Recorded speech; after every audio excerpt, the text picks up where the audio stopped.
Hey, so happy to have you here at our Mile High Church podcast. Are you feeling some awe today? Well, we are, and we're having the wonderful expert on awe, Mr. Dacher Keltner, with us in one of our renowned speaker events on Friday, November 1st. He knows about it. He studied it. He's a scientist. It's going to be great. Early bird tickets are on sale for in-person sales right now through July 7th. Go to milehighchurch.org to get your ticket.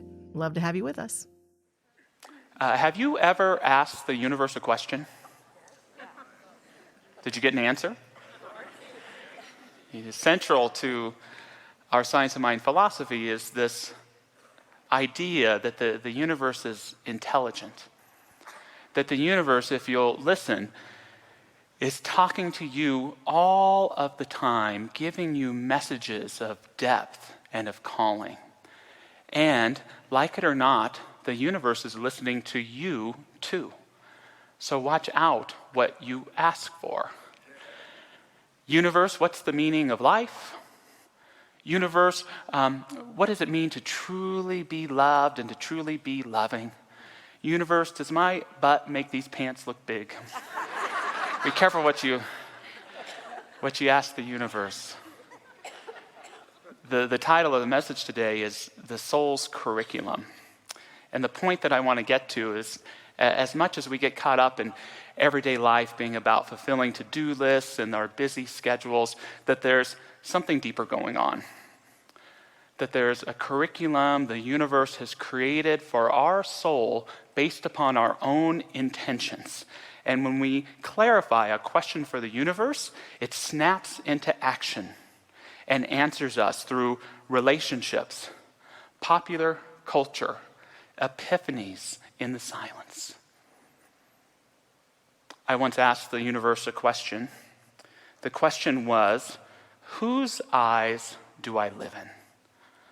Whose eyes do I live in? I think at the time my emotions were kind of up and down, and I had to pause and say, what is my self-image? What is the role of my self-image in this? Am I living in my own eyes, or am I living in the perceived eyes of my father or an ex-partner or the eyes of the world? And I wanted to get clear, and I wanted to really know deep down, what does it mean to really see? What is the vision in which I live my best life? And this wasn't deep in prayer or meditation. I think I was watching Family Guy eating a burrito, and I just forgot about it. And this is part of the creative process too.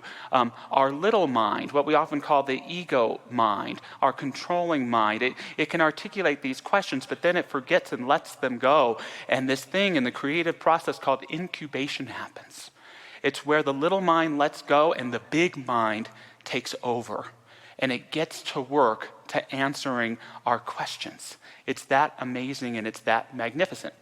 So I forget all about it, and I go out to a bar the following Friday, and I meet this character, Neil, from Ireland. He could have been out of Lord of the Rings or something. And you know you are starting or already on an adventure when you meet a character.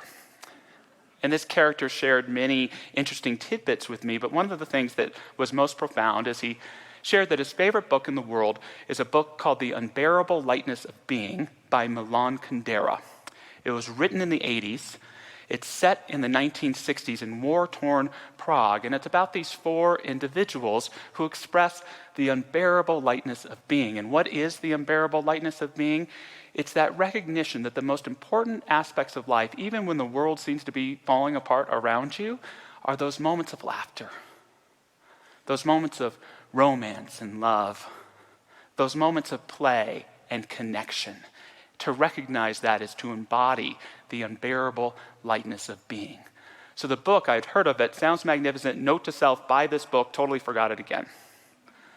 The next week, I get a book in the mail from a friend, and it's not The Unbearable Lightness of Being by Milan Kundera, but on the very first page is a quote from The Unbearable Lightness of Being by Milan Kundera.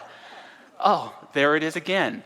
2 nights later, I'm at a restaurant, and I pick up the menu, ready to order food, and you know what it says right over the top? The Unbearable Lightness of Being. Must have been a new diet menu. I don't know why it was there, but it was. And then it puts, and maybe you've had this experience too, I call it a spiritual uncle. right? A spiritual uncle where the universe is kind of bending your shoulder, and the next thing that's going to come is a 2x4 with the unbearable lightness of being written on it if I don't stop and buy this book. So I say uncle. I give to Spirit. I order the book. It comes just in the nick of time for a flight I'm taking to New York City, and I'm able to read it on the plane ride there. And it's an incredible book, filled with great stories and philosophy. And what happens is I get to this passage in the middle, and all of a sudden, everything gets brighter, and I realize the reason I've been called to this book is because that question I had asked many weeks before, whose eyes do I live in? And the book shares this: we all need someone to look at us. We can be divided into 4 categories according to the kind of look we wish to live under. The first category longs for the look of an infinite number of anonymous eyes. In other words, for the look of the public. The second category is made up of people who have a vital need to be looked at by many known eyes. They are the tireless hosts of cocktail parties and dinners. Then there is the third category, the category of people who need to be constantly before the eyes of the person they love. Their situation is dangerous as the situation of people in the first category. One day the eyes of their beloved will close and the room will go dark. And finally, there's the fourth category, the rarest, the category of people who live in the imaginary eyes of those who are not present. They are the dreamers. And I'm not here to give a metaphysical explanation of that quote, but to say that it set me off on the formation of my own spiritual philosophy around that question of whose eyes do I live in? And it inspired me to realize that for me, there are 3 ways that people can see you. There are those who see you for who they want you to be. This can be good, this can be bad. Then there are those people who see you for who you've been. This can be good, or this can be bad. But then there's a third category, the people who see you for who you are becoming. These are the most essential and important pairs of eyes in your life. And for ourselves, when we can, yes, see people for who we want them to be and see them for who they've been, but if we want a truly transformational relationship with somebody, we want to begin to see them for who they are becoming, for who they say they want to be. And it helped me to realize that the divine, God, sees us in this way, for who we are becoming, the whole damn acorn. Always holding a vision for our wholeness that if we could just choose to live in it, would bear the greatest fruits of those wholeness and of that becoming in our lives. The soul's curriculum.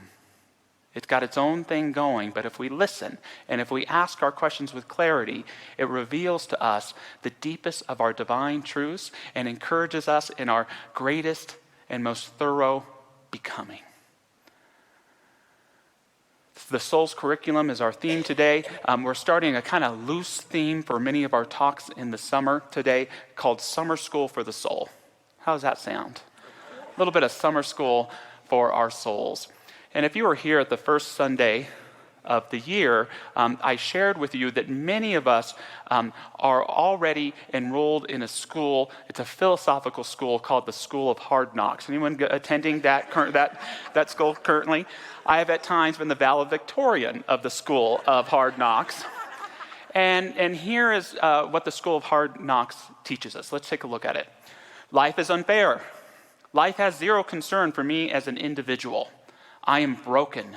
There is something wrong with me that will never be fixed. There is not enough. Survival of the fittest. Happiness, love, joy, and especially spirituality are all coping mechanisms. And most important, let's say this one together. Life sucks and we're all suckers. Now there's validity to the School of Hard Knocks. I could defend this school of thinking and have a lot of evidence for it. A lot of us are still regularly enrolled there. What I want to point out is that there's more than that. That there's something else.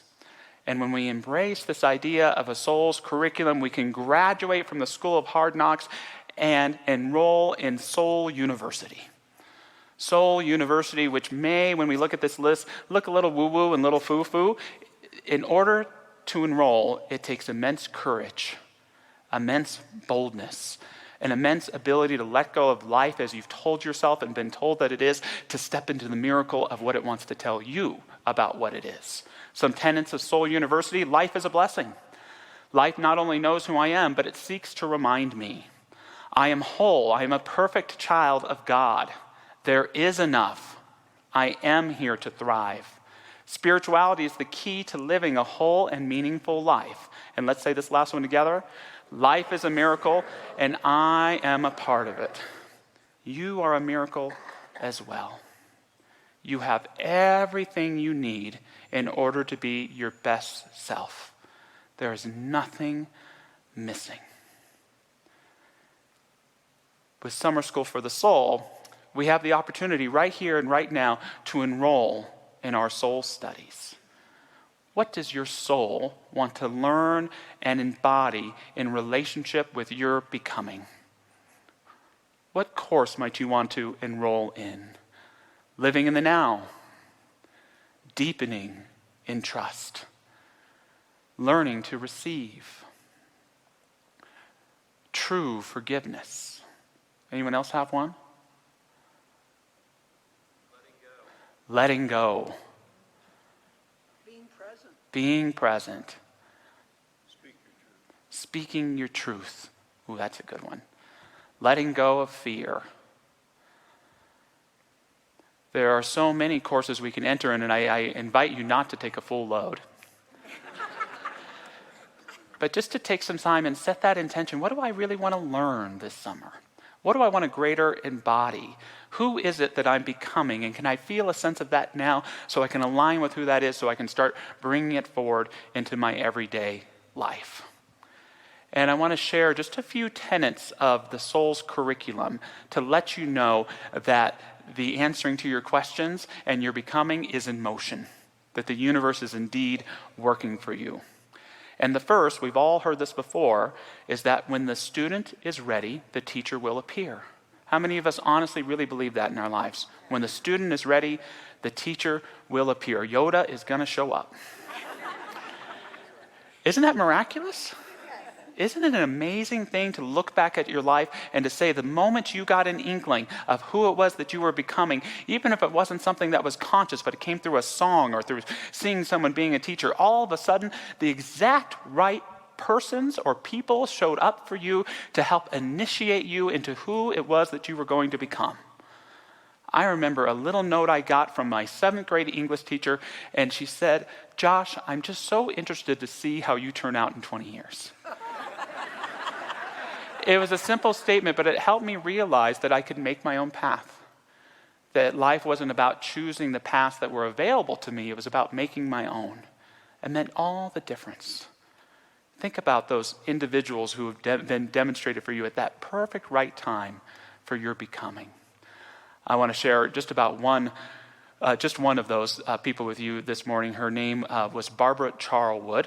I talked about her briefly a couple years ago when she passed away. This is her in 2019 meeting Nancy June. She was just a few months old. Whenever a new baby was born, she would always say, "My new teacher, my new teacher." And I met Barbara when she was 80 years old in 2004. It was the first ever accredited Science of Mind class I taught. I taught it in Seal Beach. This was years before I became the senior minister there. And Barbara just took a liking to me. And she'd call me on the phone afterwards, and she'd check in and see how I was doing as I was moving early through ministry with failures and ups and downs and all over. She would always send me books. And she wouldn't just send books, but she would highlight and mark the areas that she wanted me to read. Do you ever have anyone like that in your life? And so you wonder, why did Barbara give me this following statement from Tian Dayton? "Attempting to control the outcome of events sets me up for disappointment." Thank you, Barbara. "It makes me want to manage people and events so that they will not do anything that threatens my idea of how things ought to go. When I attempt to manipulate and manage people, I set up a tension in the dynamic between us. I make the event as I see it in my mind more important than the people who are participating in it. I drain myself, others, and situations of their spontaneity, which inhibits all of our connections with spirit and soul. Creativity and spontaneity need to flow freely in and out of reality of time and space so that they can breathe life and energy on to the stage of life. As a young man in my 20s, I formed the story in my mind that I was a good boy who was supporting this nice old lady. I would listen to her, I would give her attention, I would share with her, I would pick her up and take her to classes when she couldn't drive anymore. But looking back now, I realized that I had my greatest teacher in how to be a minister. That I had set this intention to become a minister, and the person I demonstrated was someone who was 80 years old and grown up in churches all her life, who probably could have been a minister herself, but because of her gender did not have the same opportunities that I had in that moment. And she had worked and supported ministers for decades, and so she knew everything there was to know about how to run and not run a spiritual community. So she taught me that spiritual community runs not on control, but trust. She taught me that it never serves you to be someone that you're not, to always be who you are. She taught me to always have the patience to not see everything as a reflection on yourself, but to seek to be the best representative of your community that you can. Still learning all those lessons now, but boy, did her teachings to me sure saved me a lot of pain and sorrow along the way. Barbara was incredibly funny. She would always leave messages hoping my soon-to-be spouse, April, would listen to them. Josh, this is the other woman in your life. I don't know why you're not calling me back. One time she invited me to a very fancy restaurant. I didn't know why. And we've ordered our very expensive meals and we're waiting for them to come. And she says, Josh, do you need to use the restroom? That's a strange question to ask, but I happen to need to heed that call. And so I went to the restroom and I came back and things are quiet for a while. And she just starts giggling. And she says, did you see it? Did you see it? And I said, what? She said, the sign on the wall. And yes, I had seen it, and here it is. Let's say it together. Men to the left, because women are always right. She always got a kick of that. I have to say it out loud for those listening on our podcast. Who would be your one person today that you would think about the impact that they had on your life? I have a theory, it sounds a little strange, that your life is the greatest story ever told. If we would only give it the reverent attention that it needs, it would reveal to us all of the support that we've received all along and open our heart to receive that new support that we may be calling for. So when the student is ready, the teacher will appear. Second, watch out for spiritual sleight of hand. You know what I mean by that? I'll explain. Spiritual sleight of hand. See, we've got this thing called a little mind. I definitely do. And it loves to live in the illusion that it's right. And it thinks it knows exactly what I want and what I need. And so the big mind that little mind releases ideas into is much smarter than my little mind. And yet it has to work and sometimes twist things around to trick my little mind into following the right path so I can learn what I'm meant to learn and become who I'm meant to become. And I call that process a spiritual sleight of hand. Perhaps you've heard of the story of the woman from North Carolina who met the man of her dreams, who lived in LA, moved in with him, and he dumped her 2 weeks later. Only to 2 weeks later find the job of her dreams, meet her best friends for life who would introduce her to the next man of her dreams. And one of the things about life is we can sometimes get so caught up in the little mind stories about the dramas that do harm and hurt us over time that we forget what the big mind has working for us and is trying to lead us to. Early in my ministry, as many of you know, I had some failures. And I was down. I had a crisis of faith. I was broke. And I met a minister who was a wonderful minister, had a very successful congregation. And they shared with me that they were thinking of retiring. And this would be a great opportunity for me to come and be their assistant minister and maybe take over the pulpit. And you see, my little mind was so egotistical at the time that it probably wouldn't have taken an assistant minister's position. So I said yes, and in about 2 months, either this person realized I was not the right next senior minister for them, but I think more than likely they realized they just needed someone like me working there so that they could focus more on what they wanted to do, and they're still a thriving minister today. But the first instinct for me from that little mind was to be so mad about that, so engrossed in the drama about that. But when I step back and see it from that more panoramic view, I see how much healing I went through during that time. I got back to my practice. I took better care of my body. I had money in my savings account again.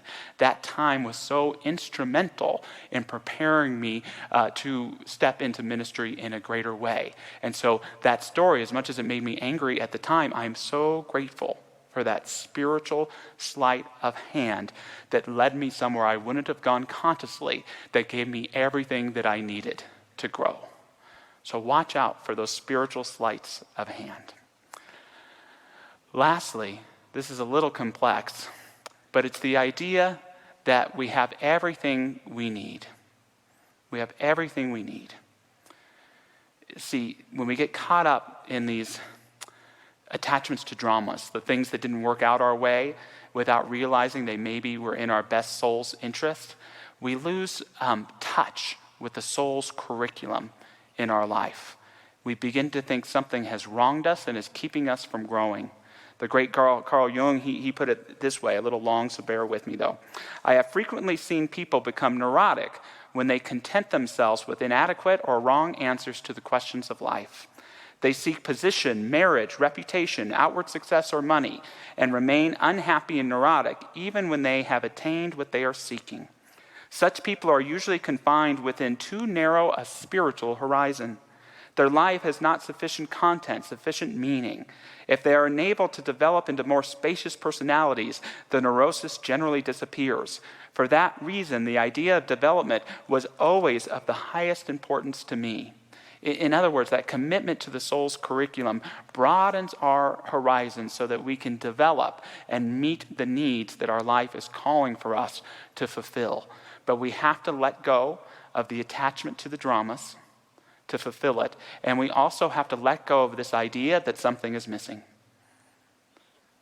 That's the soul's teaching to us, is that it was all right there, all along.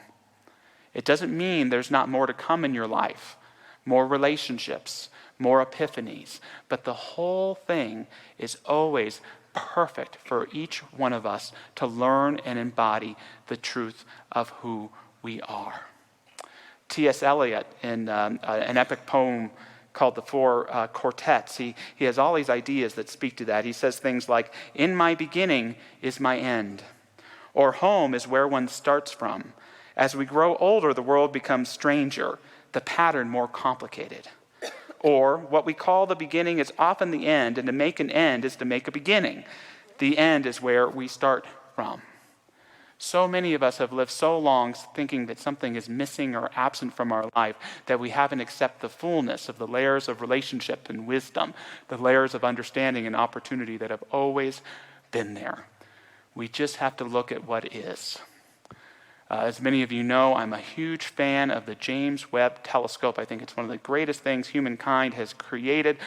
People from a multiple number of countries contributed to it. We took this big machine and we put it further out in outer space than anything has ever been, and it's bringing us pictures and images of things that we have never seen before, and it's giving us potential answers to the greatest questions of life. It's an amazing thing, and it shows us images like the following, and it's an amazing thing to remember that what we're looking at is not the present, but our past, our far and distant past.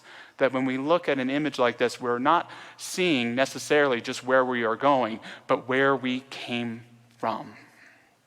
To stare at that image and read a little bit more from Eliot today. "We shall not cease from exploration, and the end of all our exploring will be to arrive where we started and know the place for the first time. Through the unknown remembered gate, when the last of earth left to discover is that which was the beginning. At the source of the longest river, the voice of the hidden waterfall, and the children in the apple tree. Not known because not looked for, but heard, half heard in the stillness between two waves of the sea. Quick, now, here, now, always, a condition of complete simplicity, costing not less than everything, And all shall be well, and all manner of things shall be well, when the tongues of flame are enfolded into the crowned knot of fire, and the fire and the rose are one. The soul's curriculum is to look at an image like that and to realize you're looking in a mirror, to realize that there's a cosmos that surrounds us and a cosmos that is within us. And so I invite you sometime today, sometime this week, to have a little talk with the universe, to get some paper and some pen, even some crayons, and to write out what it is that you really want to experience, know, and learn. And what you'll articulate is not only who you are becoming, but who the universe is calling you to be. So moving into an affirmative prayer, I just invite any of our beautiful practitioner prayer partners who are in the room to stand with me, knowing that we are holding in consciousness every member of our community here or online, and do know that these incredible practitioners are available for an affirmative prayer after service today. But becoming aware of our relationship with this thing called universe, that some of us call infinite intelligence, some of us call God, some of us call spirit. May it never feel like something alien, unknown, or out of bounds. But may our relationship with the universe feel so intimate that we could reveal the whole of ourselves and fully embrace whatever it may reveal to us about itself. In this deepest relationship, our relationship with the infinite itself, are the whisperings of experience, the synchronicity of divine appointments, the stillness, the wordlessness that reminds us that all is well because there is a part of us that rests and lives and moves and has its being at the dawn of all creation. Knowing our truth in relationship with the infinite, I know that its byproduct in our life is greater healing, greater prosperity, greater meaning and depth, greater coherence, resonance, and the ability to live a relevant, empowered lives. Knowing that as we choose to do this for ourselves, the magic of that is that it inspires people we love and people around us as well. Knowing that we are one life, one community, one people, may we commit to living that best life possible, remembering indeed that we have everything we need to be the best who we are. I have everything I need to be the best who I am. Let's get to being just that. And so it is. Thanks for listening to the Mile High Church podcast. This podcast is made possible by the generous contributions from listeners like you. To make a donation, please visit milehighchurch.org.